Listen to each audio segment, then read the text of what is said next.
Next, let us start the problems of marginal costing. First problem is from the following information of a factory, calculate BEP and MOS in unit also, because they are given the unit information. So that's why you should be calculate values and units also.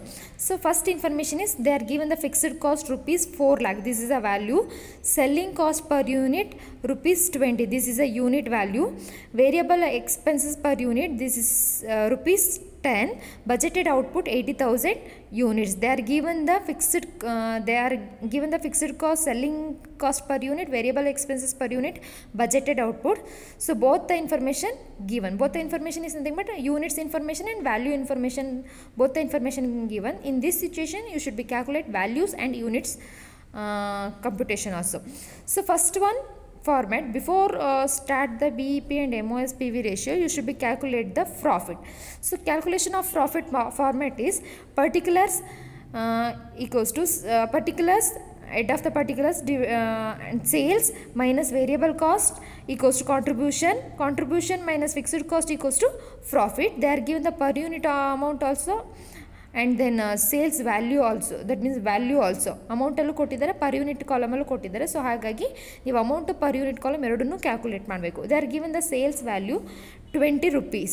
This is the 20 rupees. They are given the budgeted output. This is the number of units 80,000. 20 into 80,000. So on that time you will get the amount 16 lakh. Next, this is the sales value. Sales minus variable cost. Variable cost is they are given the 10 rupees. 20 minus 10 equals to 10. 10 into 80,000. This is the budgeted output units. 10 into 80 equals to 8 lakh rupees. 16 minus 8 lakh rupees equals to 8 lakh rupees. This is the contribution units. This is the contribution units. This is the contribution value. Next, contribution minus fixed cost. Fixed cost they are given fixed cost rupees 4 lakhs. So this is the overall value. So ನಮಗೆ ಇಲ್ಲಿ per unit ಅನ್ನು ಕೂಡ find out ಮಾಡಬೇಕು. So ಹಾಗಾಗಿ find out ಮಾಡೋದಕ್ಕೆ number of units equals to 4 lakh divided by 80,000. So on that time you should be get 5 per unit. So ಈಗ fixed cost per unit ಬಂದು 5 into 80 lac ಮಾಡಿದ್ರೆ ನಿಮಗೆ 4 lac ಬರುತ್ತೆ. Some ಸಿಚುವೇಷನಲ್ಲಿ ಇದು exact figure ಬರಲ್ಲ 5. So ಆಗ round off ಮಾಡ್ಕೊಳ್ಳಿ. So this is a 4 lakh. 8 lakh minus 4 lakh is to 4 lakh. This is the profit. 10 minus 5 equals to 5. This is the profit per unit. This is the first format.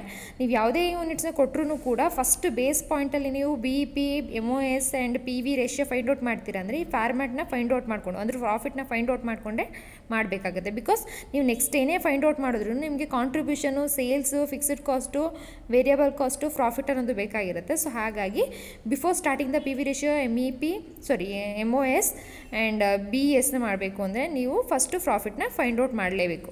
Next one, calculation of PV ratio. PV ratio equals to contribution divided by sales into 100. This is the formula already ನಾನು explain ಮಾಡಿದ್ದೀನಿ ಹಿಂದಿನ ಕ್ಲಾಸಲ್ಲಿ. So PV ratio equals to contribution divided by sales into 100. Contribution they are given the 8 lakh rupees. So write down the 8 lakh divided by sales value is equal to 16 lakh rupees into 100. This is a percentage. ಮಾಡಿದ್ರೆ ನಮಗೆ 8 lakh divided by 16 lakh into 100 ಮಾಡಿದ್ರೆ 50% is the PV ratio. Next, calculation of the BESನ calculate ಮಾಡೋದಕ್ಕೆ ನಮಗೆ ಇಲ್ಲಿ ಎರಡೂ ರೀತಿಯ value ಮತ್ತು ಪರ್ ಯೂನಿಟ್ ಎರಡೂ ಕೊಟ್ಟಿರೋದ್ರಿಂದ ಎರಡಲ್ಲೂ ಕೂಡ ಫೈಂಡ್ ಔಟ್ ಮಾಡಬೇಕಾಗುತ್ತೆ. ಫಸ್ಟು ಅಮೌಂಟಲ್ಲಿ ಫೈಂಡ್ ಔಟ್ ಮಾಡಿದ್ರೆ ವ್ಯಾಲ್ಯೂಯಲ್ಲಿ ಫೈಂಡ್ ಔಟ್ ಮಾಡೋದಕ್ಕೆ break even sales equals to fixed cost divided by PV ratio into 100. So 4 lakh fixed cost ಬಂದು 4 ಲ್ಯಾಕ್ ರುಪೀಸ್ ಇದೆ. ನಾವು ಹಿಂದಿನ ಫಾರ್ಮೆಟೆಲ್ಲ ನೋಡಿದ್ವಿ. Divided by PV ratio find out ಮಾಡಿದ್ವಿ, 50% ಇದೆ. Equals to on that time you will get 8 lakh rupees value. This is the break even sales value. In break even sales per unit ಅಲ್ಲಿ ನೋಡೋದಾದರೆ BES divided by selling price per unit. Selling price per unit ಅವರೇ ಪ್ರಾಬ್ಲಮಲ್ಲಿ ಕೊಟ್ಟಿದ್ದಾರೆ. So BESನ find out ಮಾಡಿದ್ದೀವಿ. So ಹಾಗಾಗಿ BESನ ಎಷ್ಟಿದೆ, BES is 8 lakh rupees find out ಮಾಡಿದ್ದೀವಿ. Divided by selling price per unit ಫಾರ್ಮ್ಯಾಟಲ್ಲೇ ಇದೆ ನಮ್ಮ ಹತ್ರ 20. 8 lakh divided by 20 equals to 40,000 units. This is the break even sales per units. Next, calculation of margin of safety.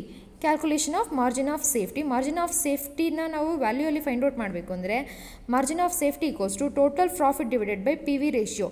So total profit ನಾವು already first format calculation of the ಪ್ರಾಫಿಟಲ್ಲಿ ಮಾಡಿದ್ದೀವಿ. 4 lakh rupees total profit ಬಂದಿದೆ, divided by P V ratio ಕೂಡ find out ಮಾಡಿದ್ವಿ. 50% equals to 4 lakh divided by 50% equals to 8 lakh rupees value. So MOSನ per ಯೂನಿಟಲ್ಲಿ find out ಮಾಡಬೇಕು ಅಂದರೆ total profit divided by contribution per unit, ಇದನ್ನು ಕೂಡ calculation of profit per ಯೂನಿಟಲ್ಲೇ ಇದೆ. ಸೊ ಹಾಗಾಗಿ total profit 4 lakh divided by contribution per unit 10. So on that time you will be get 40,000 units. ಸೊ ಇವಾಗ ನಿಮಗೆ ಗೊತ್ತಾಗಿರ್ತದೆ, ಫಸ್ಟು ಯಾವಾಗಲೇ ಆದರೂ ನಾವು ವ್ಯಾಲ್ಯೂನ ಫೈಂಡ್ ಔಟ್ ಮಾಡಿ ಆಮೇಲೆ ಪರ್ ಯೂನಿಟನ್ನು ಫೈಂಡ್ ಔಟ್ ಮಾಡಬೇಕು.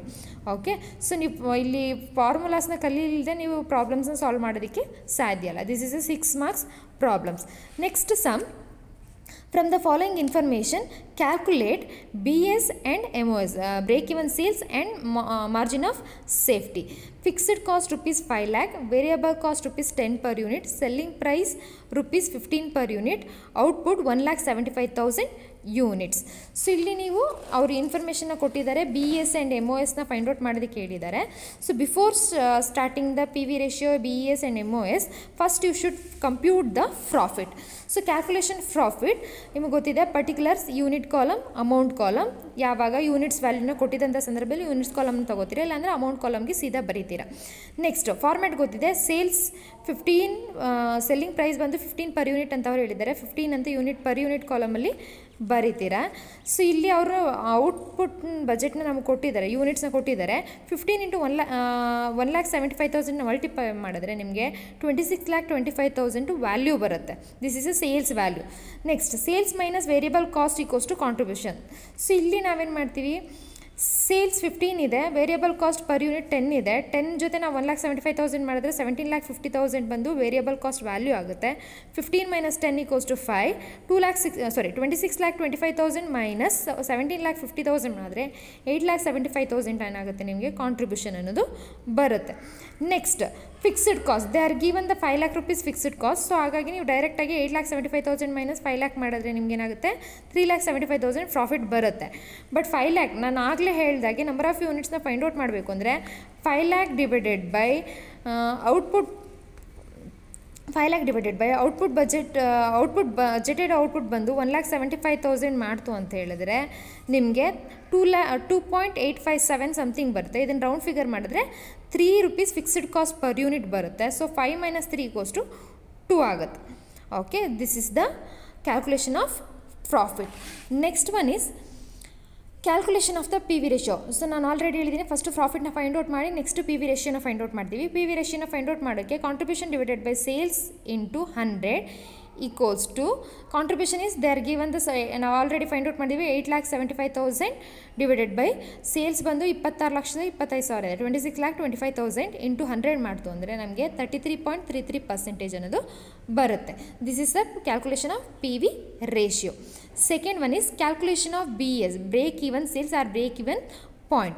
BSನ ವ್ಯಾಲ್ಯೂನ ಫೈಂಡ್ ಔಟ್ ಮಾಡೋದಕ್ಕೆ fixed cost divided by P V ratio equals to fixed cost 5 lakh rupees, P V ratio find out ಮಾಡಿದ್ದೀವಿ 33.33% ಮಾಡಿದ್ರೆ ನಮಗೆ ಡಿವೈಡೆಡ್ ಬೈ ಮಾಡಿದ್ರೆ ಈಕ್ವಲ್ಸ್ ಟು 15 lakh rupees ನಮಗೆ ವ್ಯಾಲ್ಯೂ ಬರುತ್ತೆ. ಇದನ್ನು ಪರ್ ಯೂನಿಟನ್ನು ಫೈಂಡ್ ಔಟ್ ಮಾಡಬೇಕು ಅಂದರೆ BSಲ್ಲಿ ಪರ್ ಯೂನಿಟ್ನ ಫೈಂಡ್ ಔಟ್ ಮಾಡಬೇಕು ಅಂದರೆ BS divided by selling price per unit equals to 15 lakh. BSನ ಫೈಂಡ್ ಔಟ್ ಮಾಡಿದ್ವಿ 15 lakh ಇದೆ, divided by selling price per unit 15 rupees ಕೊಟ್ಟಿದ್ದಾರೆ, ನಮಗೆ 1 lakh rupees units 1 lakh units ಅನ್ನೋದು ಬರುತ್ತೆ ಅಂತ ಹೇಳ್ಬೋದು. Next one is calculation of margin of safety. Margin of safety equals to total profit, formula ಬಂದು total profit divided by P V ratio equals to 3,75,000 divided by 33.33% P V ratio. Calculate ಮಾಡಿದ್ರೆ ನಮಗೆ 1,25,000 rupees value ಬರುತ್ತೆ, amount ಬರುತ್ತೆ. ಇದನ್ನು per ಯೂನಿಟನ್ನು find out ಮಾಡಬೇಕು ಅಂದರೆ margin of ಸೇಫ್ಟಿನ ಪರ್ ಯೂನಿಟಲ್ಲಿ ಫೈಂಡ್ ಔಟ್ ಮಾಡಬೇಕು ಅಂದರೆ total profit divided by contribution per ಯೂನಿಟನ್ನು ಮಾಡಿದ್ರೆ ಟೋಟಲ್ ಪ್ರಾಫಿಟ್ ನಾವು ಆಲ್ರೆಡಿ ಫೈಂಡ್ ಔಟ್ ಮಾಡಿದ್ವಿ 3,75,000 ಇದೆ. ಕಾಂಟ್ರಿಬ್ಯೂಷನ್ ಪರ್ ಯೂನಿಟನ್ನು ಕೂಡ ಫೈಂಡ್ ಔಟ್